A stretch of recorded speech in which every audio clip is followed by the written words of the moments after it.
Okay. Now, this is clear now that YSA node is known as the pacemaker of the heart, right? Now, Yes. working of the heart, we know that contractions और expansions लगातार होते रहते हैं. जो heart beat होती है वो 72 times होती है 1 मिनट में. थोड़ा बहुत ये परसेंट टू परसेंट डिफर करता है उसकी एज और उसकी फिजिकल एक्सरसाइजेस में.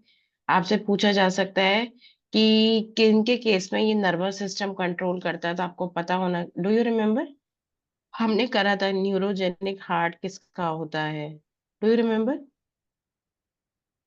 Yes I remember. है ना? तो आर्थ्रोपोडा और एनालिडा में अभी भी मैंने आपको बताया था कि पूरा जो है नर्वस सप्लाई आती है, राइट. लेकिन हमारे जो वर्टिब्रेट्स होते हैं उनमें मायोजेनिक होता है. दोनों ही हार्ट की अपने अपने साइड इफेक्ट्स हैं. क्या प्रॉब्लम हो सकती है, क्या दिक्कत होगी?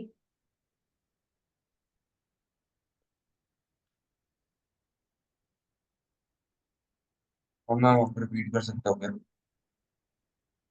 I am asking what do you think कि कौन सा हार्ट ज्यादा फायदेमंद है? जैसे हमने ओपन और क्लोज सर्कुलेटरी सिस्टम पढ़ा और उसमें मैंने आपको बताया कि भाई क्लोज सर्कुलेटरी सिस्टम के बहुत फायदे हैं, राइट. महंगा है लेकिन उसके फायदे हैं. ऐसे ही मायोजेनिक हार्ट के, चलिए मैं आपको ये भी बता देती हूँ कि मायोजेनिक हार्ट के फायदे हैं. क्या फायदे हैं?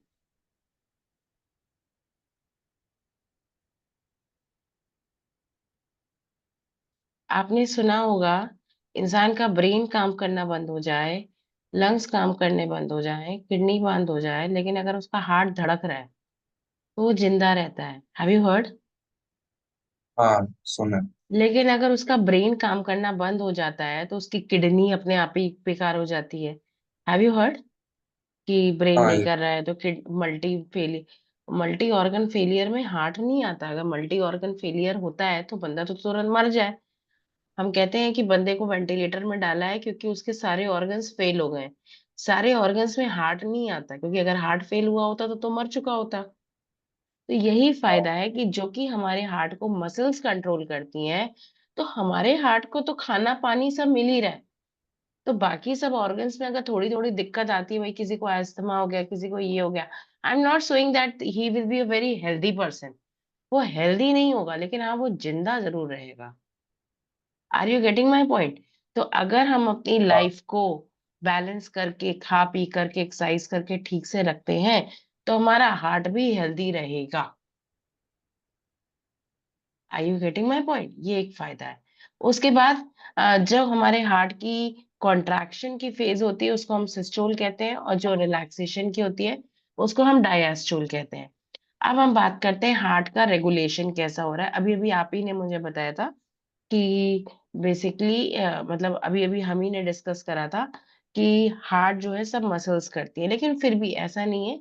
थोड़ा सा हार्ट का जो सेंटर है वो मेडुला ऑब्लोंगेटा, हम पढ़ते ही हैं कि जितने भी इनवॉलेंट्री चीजें होती हैं सब मेडुला ऑब्लोंगेटा कंट्रोल करता है. ठीक है. तो हार्ट की बीट को कभी भी, आपने पढ़ा होगा कि एक हार्मोन है फाइट एंड फ्लाइट हार्मोन. कौन सा हार्मोन है fight and flight hormone? Adrenaline. है ना? अब ये क्या करता है? हार्ट बीट को इंक्रीज करता है, डिक्रीज करता है, यानी कि इसको सिग्नल तो ब्रेन से ही मिल रहा था, राइट. इसको तो गोनाडोट्रोपिन रिलीजिंग हॉर्मोन्स ही निकल रहे थे ब्रेन से, जो इसे कह रहे थे गुस्सा बढ़ाओ, हार्ट बीट को बढ़ाओ. यानी कि कुछ हार्ट में कुछ ब्रेन का ऐसा पार्ट है जो हार्ट बीट को कंट्रोल करता है. उसको हम कार्डियो इनिबिटरी सेंटर या एक्सिलेटरी सेंटर कहते हैं. ये बेसिकली थोड़ा बहुत एसोसिएटेड रहता है एसओ नोड से. ठीक है. जो हमारी सिंपैथेटिक फाइबर्स आती हैं, तो अगर हार्ट बीट को बढ़ाना है तो सिंपैथेटिक नर्वस सिस्टम अटैच रहता है, और अगर कम करना है तो पैरासिम्पेथेटिक करता है. अगर हम हॉर्मोन्स की बात करें तो हम हमेशा जब भी हम एड्रेनालिन की बात करते हैं हमेशा हम हार्ट बीट की बात करते हैं, राइट. दोनों का काम है हार्ट बीट को बढ़ाना, चाहे वो एड्रेनालिन हो चाहे वो नॉर एड्रेनालिन हो, लेकिन दोनों ही अलग अलग कंडीशंस में कराती है. नॉन एड्रेनालिन क्या कर रहा है?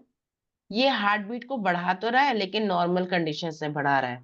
और जब हमें गुस्सा आता है तब एड्रेनालिन हमारे हार्ट बीट को बढ़ाता है.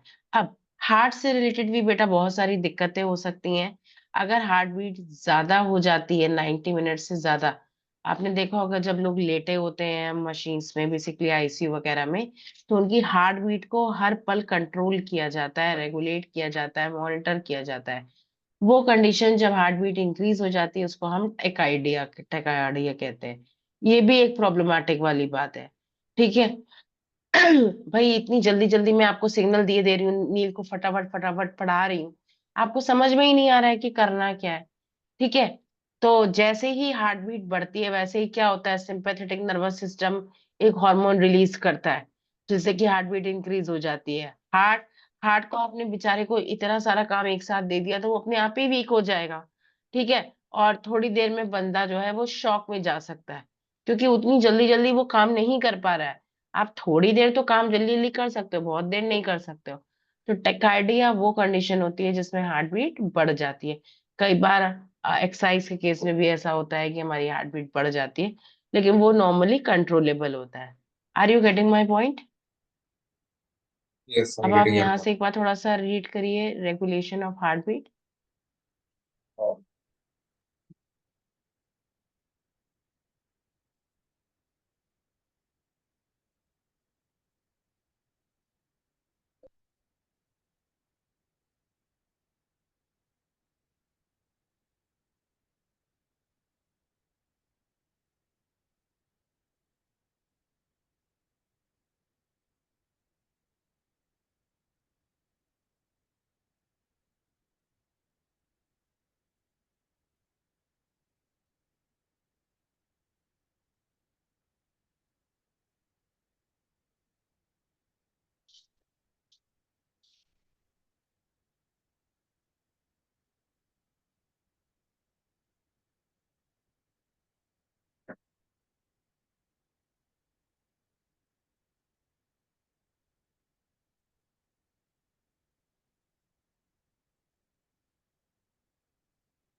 Yeah, I'm done.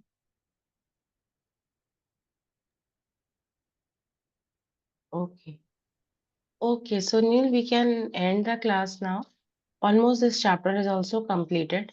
I have given you 4 questions of this chapter, right? Right. Try to complete them by the by Monday, right? Only this bradycardia part is left, right? और ये heart cycle रह गई है, which we can finish in the next class, right? Oh, Okay, thank you. thank you, teacher.